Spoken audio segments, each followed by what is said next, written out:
Isu keberlanjutan kian menjadi sorotan, mulai dari polusi udara, krisis iklim hingga ketidakpastian energi bisa berdampak langsung pada masyarakat. Lestari Summit 2025 yang diselenggarakan KG Media sebagai wadah bagi para pemimpin dan praktisi sustainability untuk pencapaian tujuan pembangunan berkelanjutan di Indonesia. Lestari Summit and Award 2025 bakal berlangsung di Jakarta pekan ini mengambil tema Driving Together and Cultivating Resilience for Sustainable Future.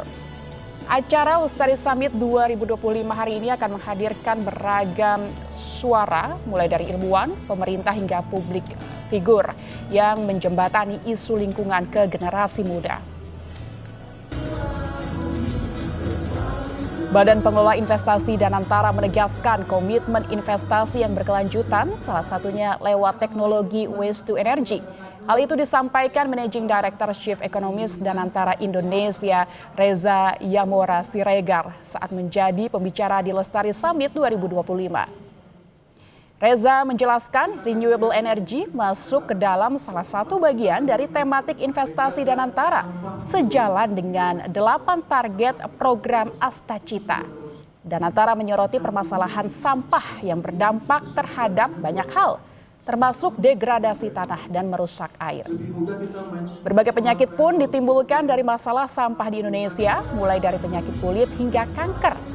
Karena itu, waste to energy menjadi salah satu teknologi yang sedang didorong investasinya sesuai arahan Presiden Prabowo Subianto.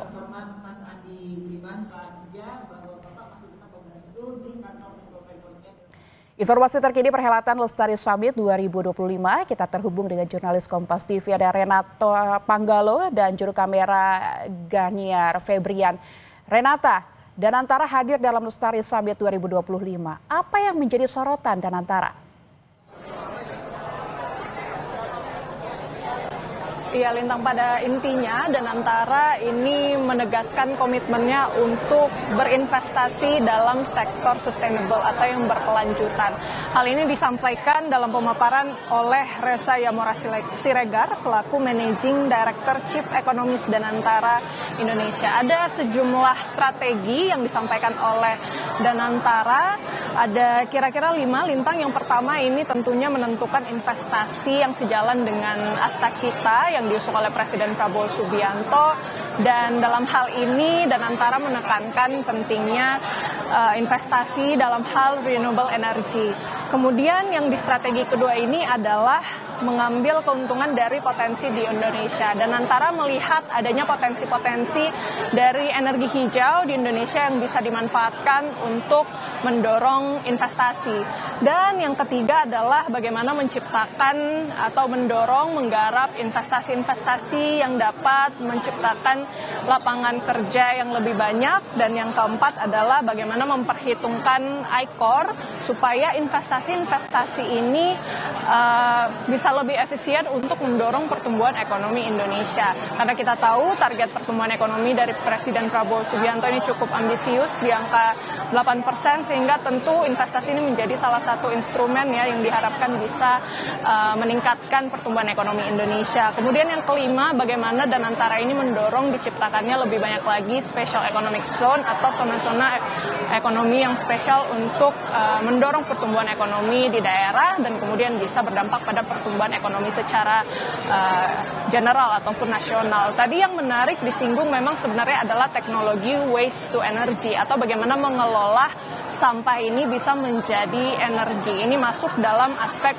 renewable energy yang tadi disampaikan dan juga bisa sampai ke aspek kesehatan karena Danantara ini menyoroti bagaimana permasalahan sampah di Indonesia ini sudah cukup memprihatinkan. Sampah ini sudah berdampak pada lingkungan, menyebabkan degradasi tanah, kemudian merusak air begitu ya, dan juga bisa berdampak pada penyakit, misalnya penyakit kulit, kemudian juga kanker. Jadi dari serangkaian masalah ini pemerintah juga cukup peka untuk melihat adanya potensi investasi dalam bagaimana mengkonvert sampah menjadi energi. Dan ini tentunya yang masuk juga dalam salah satu dari 33 proyek strategis yang akan dikembangkan oleh Danantara. Tentu kita berharap dengan adanya proyek waste to energy ini tentu bisa tidak hanya menciptakan dampak ekonomi, namun juga bisa berdampak pada lingkungan. Dan tadi juga yang menarik, Lintang dan juga saudara, tadi sempat disinggung bagaimana permasalahan I-Core di Indonesia.